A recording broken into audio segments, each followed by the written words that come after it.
y algo más. Estamos de regreso, señores. Ahora vamos a recibir con nosotros, está ahora mismo en cabina, en Rumba FM, Andrés Rojas, quien es catedrático universitario, MBA y también consultor empresarial. ¿Cómo estás? Nuestro invitado, el señor Andrés Rojas. Bienvenido a nuestro programa. Hola, Sara. Muy buenas tardes y muchísimas gracias por recibirme, invitarme en tu programa. Saludos a todos tus radio oyentes y también saludos a AFE. Bienvenido. Gracias, bienvenido. Igual el saludo para usted. En el día de hoy, un tema muy interesante que hemos visto todos aquellos que hemos pasado por la universidad y todavía estamos en ese proceso, lo que son los desafíos de la educación superior virtual en tiempos de pandemia. Estaba comentando hace un ratito de que todavía hay algunas universidades que siguen esta modalidad, la modalidad virtual, y en algunas materias que necesitan de práctica, pues ya se ha abierto un poco más a lo que es la presencialidad. Hablemos un poco de esto. ¿Qué es la virtualidad? Para que todos entiendan, lo que están en sintonía con nosotros. ¿Qué es la virtualidad en la educación? Sí, gracias, Sara, por la pregunta. Y bueno, hace 2 años que hemos estado inmersos en este tema, ¿no? Ya a partir de la llegada de la pandemia, pues a nivel global el sistema educativo se tuvo que ver obligado, y también las áreas laborales, pero en el caso que nos trae hoy aquí es por el tema de educación, ¿no? Y pues la pandemia obligó a que la metodología de enseñanza-aprendizaje entre los maestros y los estudiantes pues tuviera que mudarse hacia el mundo virtual.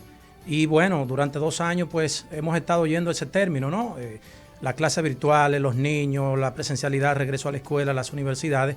Sin embargo, hay que establecer una diferencia entre las metodologías. Aunque el medio sea el mismo, se utilizan canales digitales para transferir el conocimiento a los estudiantes, ya sean de primaria, secundaria, pregrado o en caso que hoy nos toca, que es posgrados y maestría, educación avanzada.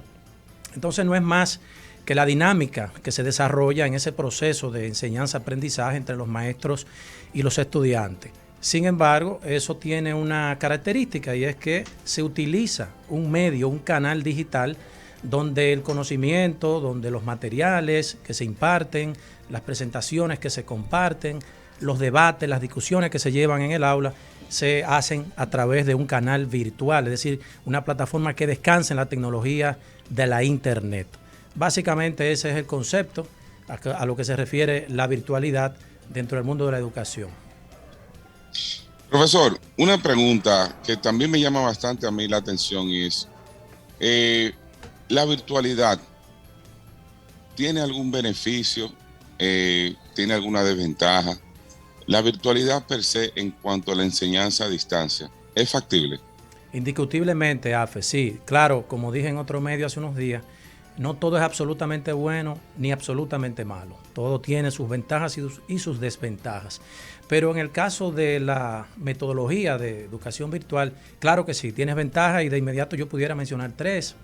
Una es que es un medio muy eficaz, donde se puede trabajar con materiales en línea, archivos en línea que pueden ser compartidos y utilizados por los estudiantes al mismo tiempo.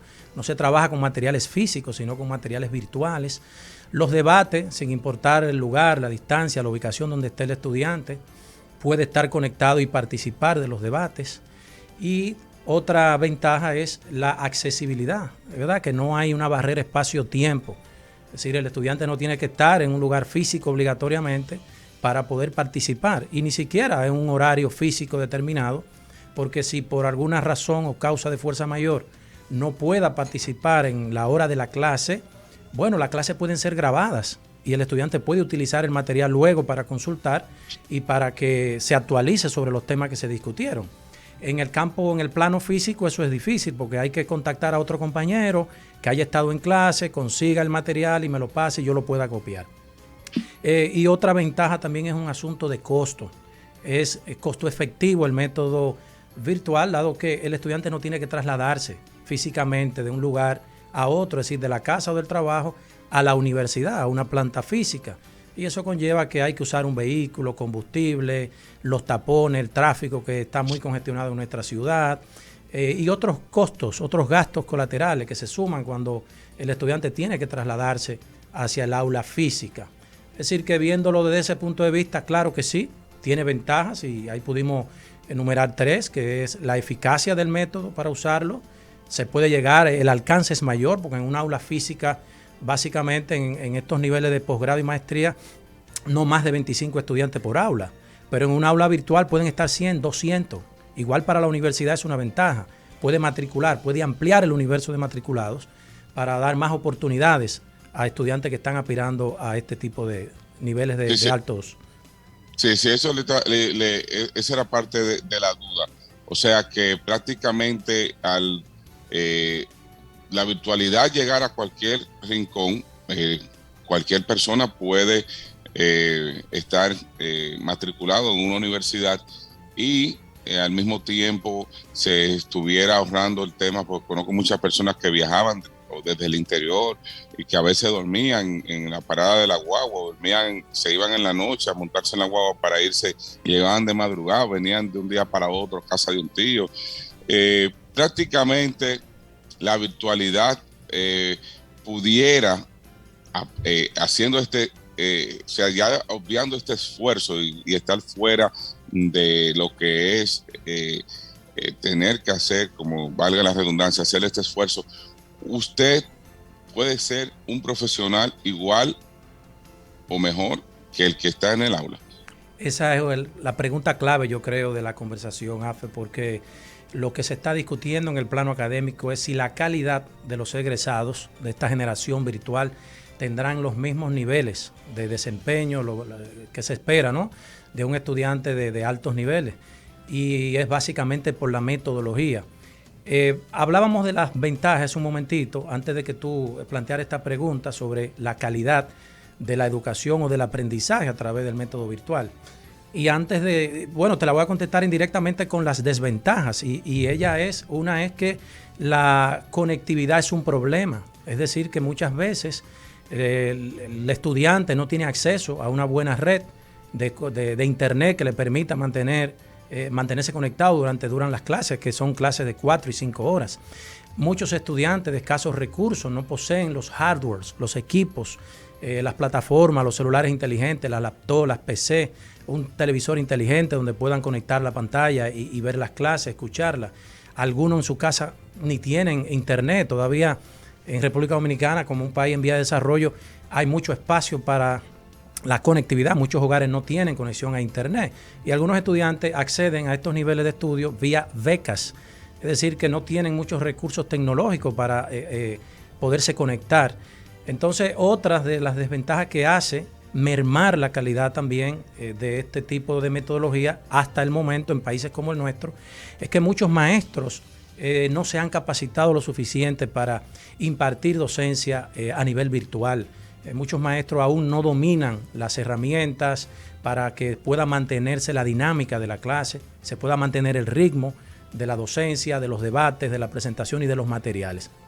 Entonces, si deducimos desde esas desventajas, tiene un impacto entonces en la calidad de la educación, que con los años eso se irá reduciendo, esa brecha, porque indiscutiblemente, como veremos al final de la conversación, esto es indetenible, no creo que volvamos hacia atrás. Y hace una semana vi que ustedes tenían de invitado al ministro de Educación Superior y hablaba sobre las facilidades que están otorgando a las universidades para retornar a la presencialidad, y es porque se sabe que la calidad del conocimiento, de la docencia, de lo que se discute, lo que se debate, no es igual que cuando hay roce físico entre los maestros y los estudiantes. Profesor, sin embargo, hay muchas, y he escuchado, hay muchos profesores que se resisten, como usted estaba mencionando, pues a las clases virtuales, aparte de no haberse preparado y no entender lo que es la tecnología, entienden y dicen que nunca se va a poder sustituir la clase de manera presencial con las clases virtuales. ¿Usted cree que puede ser lo que es la deserción de la universidad? ¿Usted cree que puede ser la causa de la virtualidad?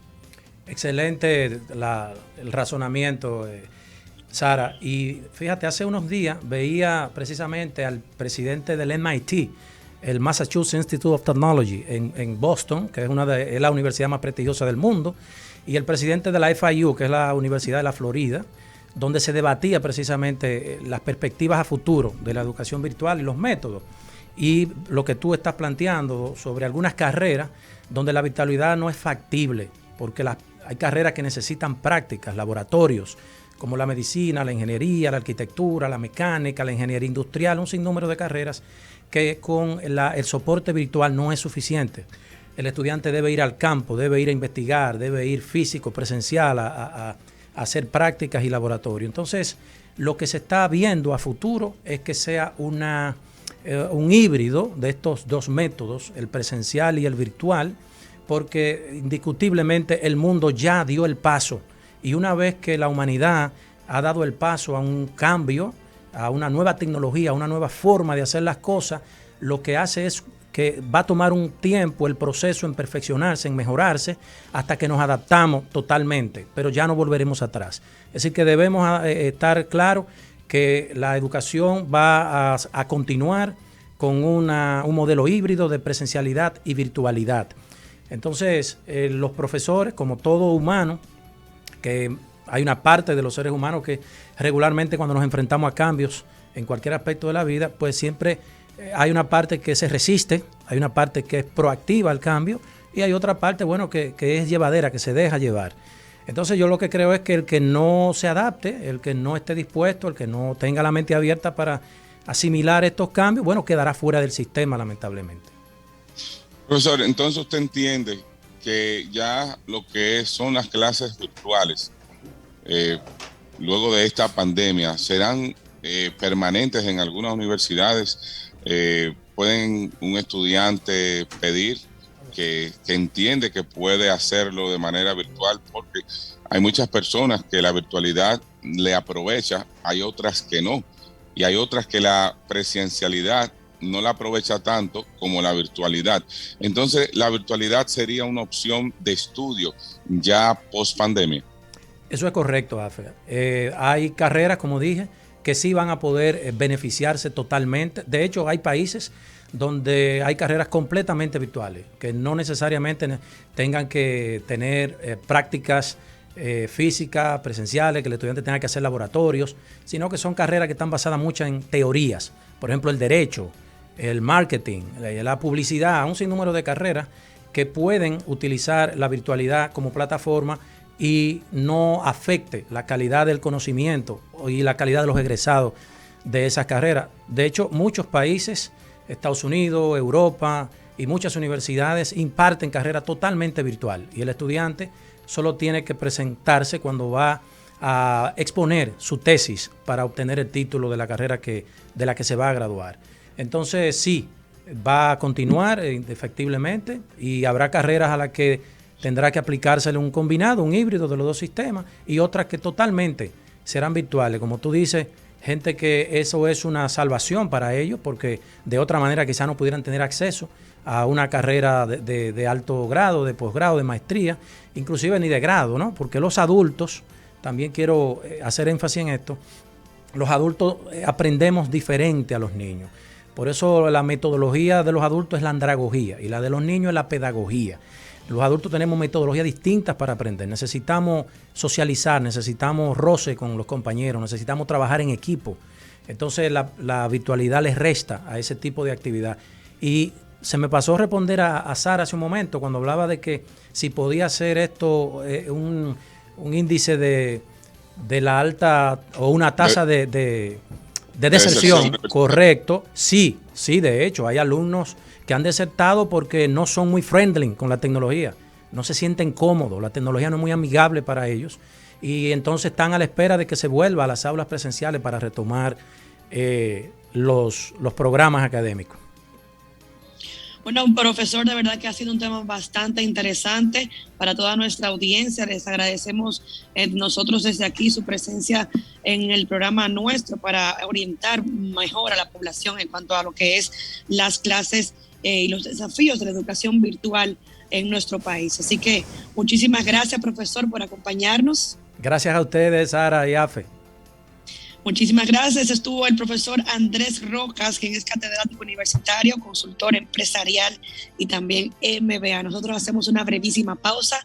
Retornamos de inmediato.